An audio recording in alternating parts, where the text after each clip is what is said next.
হরে কৃষ্ণ। প্রিয় কৃষ্ণ ভক্তবৃন্দ, আশা করি ঈশ্বরের কৃপায় আপনারা সকলেই ভালো আছেন। আজও আমি আপনাদের মাঝে উপস্থিত হয়েছি আরও নতুন একটি শিক্ষণীয় কাহিনী আপনাদের শ্রবণ করানোর উদ্দেশ্যে। তো আসুন শ্রবণ করা যাক। রাধে রাধে। চাহিদা। কোনো মানুষ চাহিদা শূন্য নয়। চাহিদা বা অভাব একের পর এক আসতেই থাকে। মানুষ একটা জিনিস পেয়ে গেলে তার অন্য চাহিদা তৈরি হয়। কোনো প্রতিপত্তি ব্যক্তি বা ঈশ্বরেরও ক্ষমতা নেই এই একজন মানুষের এই চাহিদা সম্পূর্ণরূপে মিটিয়ে দেওয়া। তো আসুন সেই রকমই একটি কাহিনী শ্রবণ করা যাক। রাধে রাধে। অনেক অনেক দিন আগে সত্যযুগে পৃথিবীতে এক মহান রাজা বাস করতেন। তার নাম ছিল ধনার্জন। তিনি ছিলেন এই সমগ্র পৃথিবীর একচ্ছত্র অধিপতি।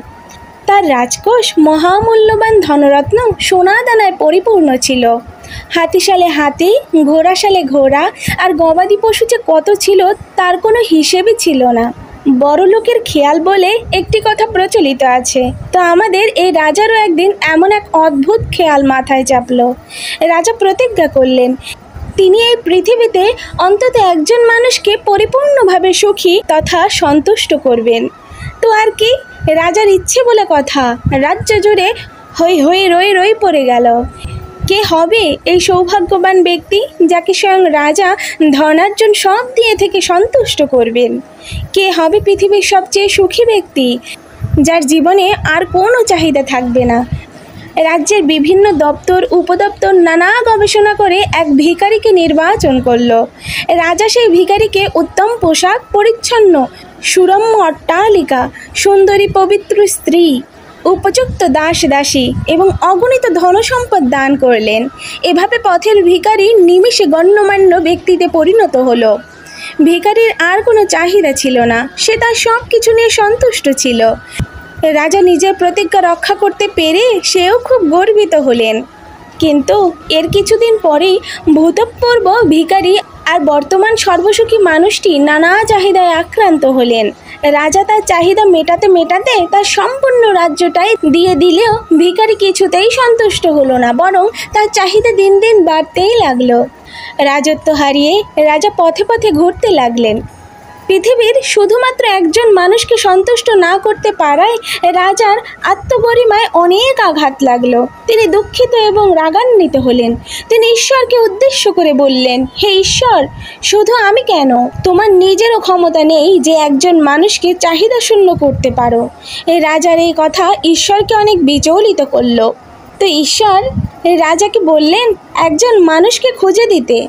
ঈশ্বর নিজেই যাকে চাহিদা শূন্য সুখী মানুষে পরিণত করবেন। তবে এখানে শর্ত নির্ধারণ করা হলো যে ঈশ্বর কোনো অলৌকিক পন্থায় মানুষের মানসিক অবস্থার কোনো পরিবর্তন করতে পারবেন না। এরপর রাজা একজন মানুষকে খুঁজে বের করলেন এবং তার ধন সম্পদ সুখ সমৃদ্ধি অনেক গুণ বাড়িয়ে দিলেন। তবুও লোকটির চাহিদা শেষ হলো না, বরং বাড়তে লাগলো। তখন ঈশ্বর সেই নির্বাচিত লোকটিকে ডেকে বললেন, কি পেলে তুমি আর কিছুই চাইবে না, বলো আমাকে, তোমার চাহিদা সম্পূর্ণ নিবারিত হবে। অনেক ভাবনা চিন্তার পর লোকটি বলল, হে ঈশ্বর, আমি নিশ্চিত নই, তবে আমার মনে হয় আপনার সমস্ত ঐশ্বরিক শক্তি একান্ত নিজের করে পেলে হয়তো আমার আর কোনো চাহিদা থাকবে না। কিন্তু ঈশ্বরের সমস্ত ঐশ্বরিক ক্ষমতা কোনো একজন মানুষকে দিয়ে দেওয়া এটি একটি অসম্ভব ব্যাপার হওয়ায় কোনো একজন মানুষকে চাহিদা শূন্য করা স্বয়ং ঈশ্বরের পক্ষেও সম্ভব হয়নি। রাধে রাধে। এই কাহিনীটির শিক্ষণীয় বিষয় এটাই যে মানুষের চাহিদা কখনোই পূরণ করা যায় না।